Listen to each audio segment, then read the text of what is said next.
The Tale of the Camel Trader of Babylon. The hungrier one becomes, the clearer one's mind works. Also, the more sensitive one becomes to the odors of food. For 2 days Tarkad, the son of Azur, had tasted no food except for 2 small figs purloined from over the wall of a garden before an angry Babylonian housekeeper chased him down the street. The woman's cries still rang in his ears and restrained his restless fingers from snatching tempting fruits from the baskets of the market women between whom he strolled.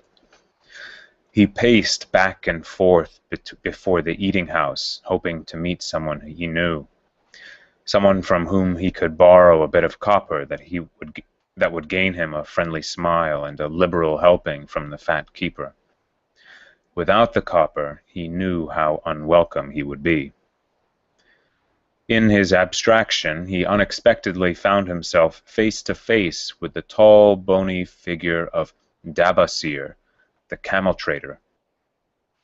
And Dabasir says, "Ha! 'Tis Tarkad, whom I have been seeking, that he might repay to me the 2 pieces of copper which I lent to him a moon ago, and the piece of silver which I lent to him before that. We are well met. I can make good use of the coin this very day.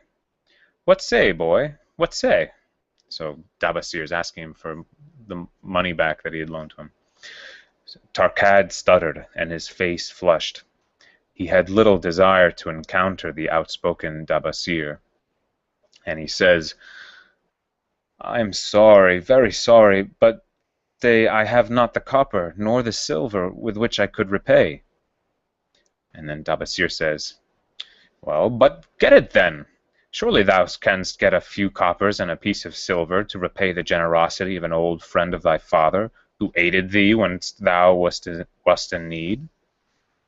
And Tarkad responds, "'Tis because ill fortune does pursue me that I cannot repay." And then Dabasir says, "Ill fortune! Wouldst blame God for thine own weakness?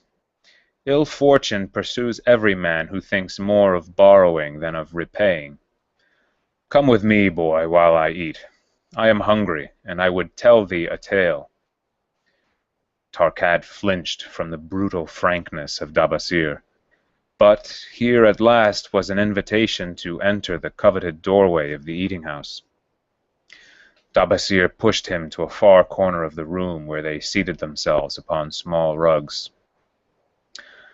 When Koskor, the proprietor, appeared smiling, Dabasir addressed him with his usual freedom, and he says, "Fat lizard of the desert, bring to me a leg of the goat, very brown, with much juice and bread, and all of the vegetables, for I am very hungry and want much food. Do not forget my friend here. Bring to him a jug of water. Have it cooled, for the day is hot." Tarkad's heart sank. Must he sit here and drink water while he watched this man devour an entire goat leg? He said nothing. He thought of nothing he could say.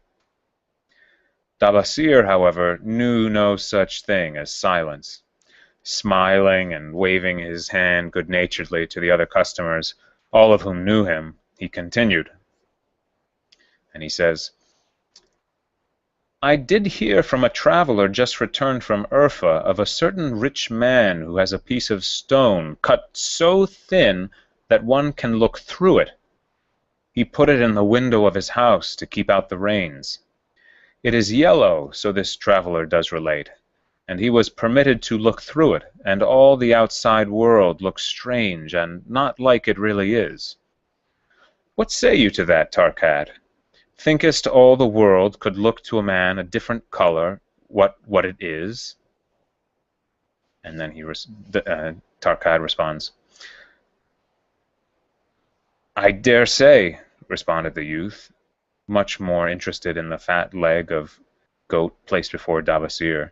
So "I dare say" means, I think that means I would, it means affirmative. So then Dabasir continues, Well, I know it, for I myself have seen the world all a different color from what it really is, and the tale I am about to tell relates how I came to see it in its right color once more. And then someone else sitting nearby says, "Ah, Dabasir will tell a tale," whispered a neighboring diner to his neighbor, and dragged his rug close. Other diners brought their food and crowded in a semicircle. They crunched noisily in the ears of Tarkad and brushed him with their meaty bones. He alone was without food.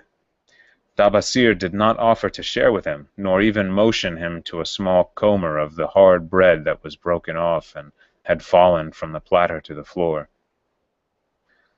And the Dabasir says, "The tale I am about to tell," began Dabasir, pausing to bite a goodly chunk from the goat leg, "relates to my early life and how I came to be a camel trader.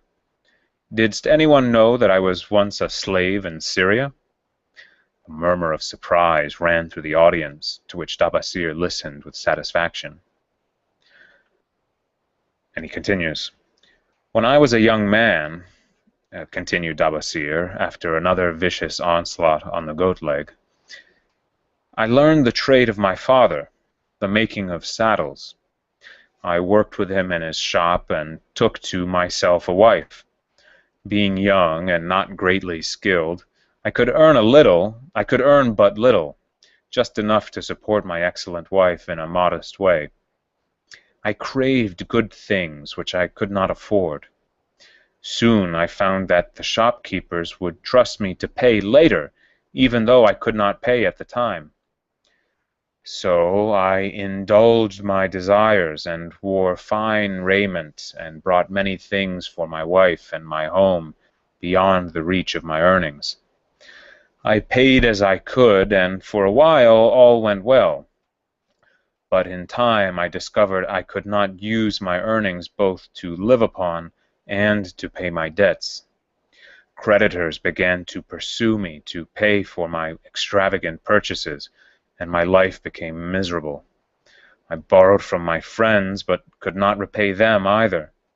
Things went from bad to worse. My wife returned to her father, and I decided to leave Babylon and seek another city whereas I thought a young man might have a chance to succeed. For 2 years I led a restless and unsuccessful life working for caravan traders. From this I fell in with a set of likable robbers who scoured the desert for unarmed caravans. Such deeds were unworthy of the son of my father, but I was seeing the world through a colored stone, and did not realize to what degradation I had fallen. We met with success on our first trip, capturing a rich haul of gold and silks and valuable merchandise. This loot we took to Guinea and squandered. The second time we were not so fortunate. Just after we had made our capture, we were attacked by the spearsmen of a native chief to whom the caravans paid for protection. Our 2 leaders were killed, and the rest of us were taken to Damascus, where we were stripped of our clothing and sold as slaves. I was purchased for 2 pieces of silver by a Syrian desert chief. With my hair shorn and but a loin cloth to wear, I was not so different from the other slaves. Being a reckless youth, I thought it merely an adventure until my master took me before his 4 wives and told them they could have me for a eunuch. Ooh, that's not good. Then, indeed, did I realize the hopelessness of my situation. These men of the desert were fierce and warlike. I was subject to their will, without weapons or means of escape. Fearful I stood as those 4 women looked me over. I wondered if I could expect pity from them. Sira, the first wife, was older than the others. Her face was impassive as she looked upon me. I turned from her with little consolation. The next was a contemptuous beauty who gazed at me as indifferently as if I had been a worm of the earth. The two younger ones tittered as though it were all an exciting joke. It seemed an age that I stood waiting in waiting silence. No, I'm sorry. It seemed an age that I stood waiting sentence, waiting for his sentence, whether he was going to get castrated. Each woman appeared willing for the others to decide.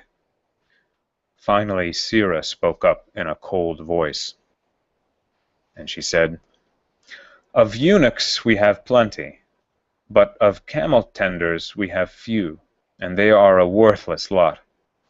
Even this day I would visit my mother, who is sick with the fever, and there is no slave I would trust to lead my camel. Ask this slave if he can lead a camel." Now this guy, whose name I don't remember, I think is Dabasir. So then Dabasir says, "My master thereupon questioned me, 'What know you of camels?' And then Dabasir says, striving to conceal my eagerness, I replied, 'I can make them kneel, I can load them, I can lead them on long trips without tiring. If need be, I can repair their trappings.' And then the master says, 'The slave the slave speaks forward enough,' observed my master. 'If thou so desire, Sira, take this man for thy camel tender.'" And then Dabasir continues, "So I was turned over to Sira, and that day I led her camel upon a long journey to her sick mother. I took the occasion to thank her for her intercession, and also to tell her I was not a slave by birth, but the son of a freeman, an honorable saddle-maker of Babylon. I also told her much of my story. Her comments were disconcerting to me, and I pondered much afterwards on what she said. And she says, 'How can you call yourself a free man when your weakness has brought you to this? If a man has in himself the soul of a slave, will he not become one, no matter what his birth, even as water seeks its level? If a man has within him the soul of a free man, will he not become respected and honored in his own city in spite of his misfortune?' So Dabasir continues, "For over a year I was a slave and lived with the slaves, but I could not become as one of them. One day Sira asked me, and she says,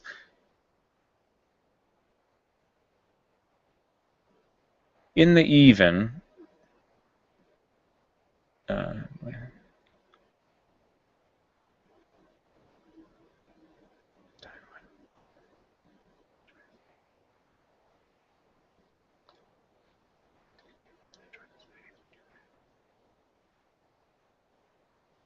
okay, so what she's saying, okay.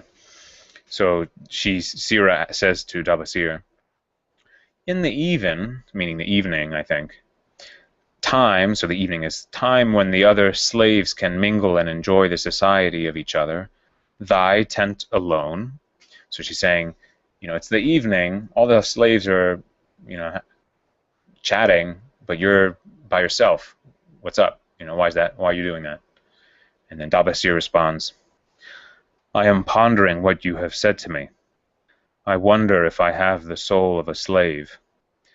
I cannot join them, so I must sit apart." That's a good quote.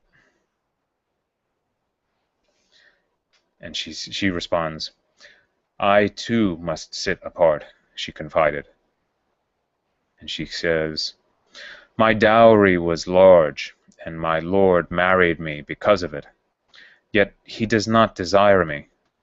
What every woman longs for is to be desired. Because of this, and because I am barren and have neither son nor daughter, must I sit apart. Were I a man, I would rather die than be such a slave. But the conventions of our tribe make slaves of women." And then Dabasir says to her, "Have I the soul of a man, or have I the soul of a slave? "What think you?" I asked. And then she responds, "Have you a desire to repay the just debts you owe in Babylon?" And he says, "Yes, I have the desire, but I see no way." And she responds, "If thou contentedly let the years slip by and make no effort to repay, then thou hast but the contemptible soul of a slave.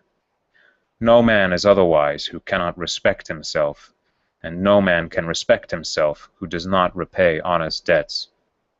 And then Dabasir says, "But what can I do who am a slave in Syria?"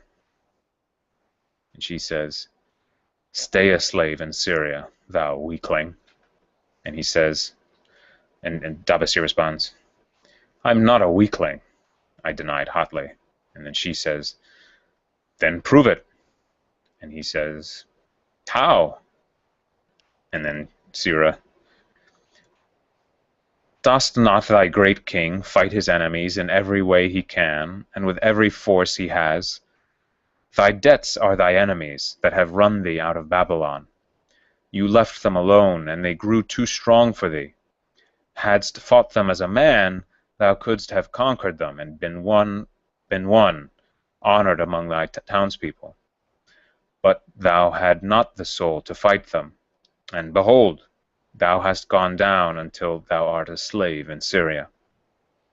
And then Dabasir says, "Much I thought over her unkind accusations, and many defensive phrases I worded to prove myself not a slave at heart. But I was not to have the chance to use them. 3 days later, the maid of Sira took me to her mistress. And the maid says, 'My mother is again very sick,' she said. Oh, no, Sira says. So Sira says, 'My mother is again very sick. Saddle the two best camels in my husband's herd. Tie on water skins and saddlebags for a long journey. The maid will give thee food at the kitchen tent.' I packed the camels, wondering much at the quantity of provision the maid provided, for the mother dwelt less than a day's journey away. The maid rode the rear camel, which followed, and I led the camel of my mistress. When we reached her mother's house, it was just dark. Sira dismissed the maid and said to me, 'Hast thou the soul of a free man, or the soul of a slave?' And he responds, 'The soul of a free man.' And then Sira says, 'Now is thy chance to prove it. Thy master hath imbibed deeply, and his chiefs are in a stupor. Take then these camels, and make thy escape. Here in this bag is raiment of thy master's to disguise thee. I will say thou stole the camels, and ran away while I visited my sick mother.' And Dabasir says to her, 'Thou hast the soul of a queen,' told her. 'Much do I wish that I might lead thee to happiness.' And she responds, 'Happiness awaits not the runaway wife who seeks it in far lands among strange people. Go thy own way, and may God of the desert protect thee, for the way is far and barren of food or water.' So Dabasir continues, 'I needed no further urging, but thanked her warmly and was away into the night. I knew not this strange country, and had only a dim idea of the direction in which lay Babylon, but struck out bravely across the desert toward the hills. One camel I rode, and the other I led. All that night I traveled, and all the next day, urged on by the knowledge of the terrible fate that was meted out to slaves who stole their master's property and tried to escape. Late that afternoon, I reached a rough country as uninhabitable as a desert. The sharp rocks bruised the feet of my faithful camels, and soon they were picking their way slowly and painfully along. I met neither man nor beast, and could well understand why they shunned this inhospitable land. It was such a journey from then on as few men live to tell of. Day after day we plodded along. Food and water gave out. The heat of the sun was merciless. At the end of the 9th day, I slid from the back of my mount with the feeling that I was too weak to ever remount, and I would surely die, lost in this abandoned country. I stretched out upon the ground and slept, not waking until the first gleam of daylight. I sat up and looked about me. There was a coolness in the morning air. My camels lay dejected not far away. About me was a vast waste of broken country, covered with rock and sand and thorny things, no sign of water, naught to eat for man or camel. Could it be that in this peaceful quiet I faced my end? My mind was clearer than it had ever been before. My body now seemed of little importance. My parched and bleeding lips, my dry and swollen tongue, my empty stomach, all had lost their supreme importance of the day before. I looked across into the uninviting distance, and once again came to me the question, have I the soul of a slave or the soul of a free man? Then with clearness I realized that if I had the soul of a slave, I should give up, lie down in the desert, and die, a fitting end for a runaway slave. But if I had the soul of a free man, what then? Surely I would force my way back to Babylon, repay the people who had trusted me, bring happiness to my wife who had cared for me, bring peace and contentment to my parents. And then he quotes Sirah, "Thy debts are thine enemies who have run thee out of Babylon," Sirah had said. Yes, it was so. Why had I refused to stand my ground like a man? Why had I permitted my wife to go back to her father? Why had I been weak like a slave if I had not the soul of one? Then a strange thing happened. All the world seemed to be of a different color, as though I had been looking at it through a colored stone which had suddenly been removed. At last I saw the true values in life. Die in the desert? Not I. With a new vision, I saw the things that I must do. First, I would go back to Babylon and face every man to whom I owed an unpaid debt. I should tell them that after years of wandering and misfortune, I had come back to pay my debts as fast as God would permit. Next, I should make a home for my wife, a citizen of whom my parents should be proud. My debts were my enemies, but the men I owed were my friends, for they had trusted me and believed in me. I staggered weakly to my feet. What mattered hunger? What mattered thirst? They were but incidents on the road to Babylon. Within me surged the soul of a free man going back to conquer his enemies and reward his friends. I thrilled with the great resolve. The glazed eyes of my camels brightened at the new note in my husky voice. With great effort, after many attempts, they gained their feet. With pitiful perseverance, they pushed on toward the north, where something within me said we would find Babylon. We found water. We passed into a more fertile country where were grass and fruit. We found the trail to Babylon, because the soul of a free man looks at life as a series of problems to be solved, and solves them, while the soul of a slave whines, "What can I do, who am but a slave?" This seems a little simplistic to me, but whatever, I'll go with it. Anyway, to continue. And then Dabasir kind of cuts out of the story, and he's back in the tavern talking to Tarkad, and he says to Tarkad, "How about thee, Tarkad? Dost thy empty stomach make thy head exceedingly clear? Art ready to take the road that leads to Babylon?" Moisture came to the eyes of the youth. He rose eagerly to his knees. And he says, "Thou hast shown me a vision. Already I feel the soul of a free man surge within me." Again Davasir turned to his food. "Cowscore, thou snail," he called loudly to be heard in the kitchen. "The food is cold. Bring me more meat fresh from the roasting. Bring thou also a portion for Tarkad, the son of my old friend, who is hungry and shall eat with me." So ended the tale of Davasir, the camel trader of old Babylon.